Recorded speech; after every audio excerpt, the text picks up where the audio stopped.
如果有一日你突然間發咗橫財，你知唔知道應該點做呢？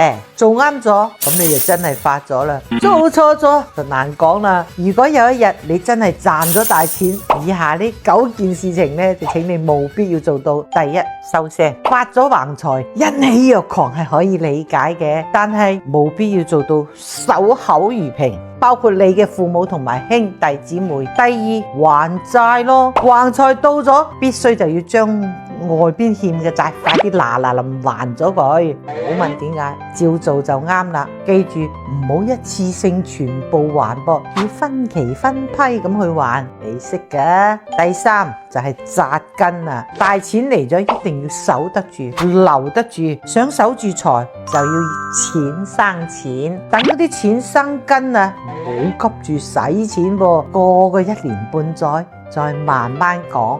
第四就係要低調啦，賺咗大錢最忌嘅呢就係得瑟，好似好巴閉咁到處咁同人哋講，千祈唔好咁得戚啊，一得戚啊實出事㗎。第五就要規劃啦，人一旦有咗錢，最容易呢就哇喺雞毛都豎起晒啦，係咪啊？一膨脹呢就亂使就亂買㗎啦，咁樣就好容易得而復失，所以呢就要盡快咁冷靜落嚟，將財富做一個合理嘅規劃。第六就戒貪啦，橫財到手唔好急住繼續投資啊，或者急住做生意啦，先等自己嘅情緒沉澱落嚟，然後先至從長計議。第七，防墮，千祈唔好俾細佬哥知道你賺咗大錢啊！細佬哥一旦知道咗呢，就容易滋生惰性，甚至呢衍生墮落。咁嘅話，有咗錢反而就可能會害咗啲細佬哥啊！第八，靜心啦，我哋就當呢一切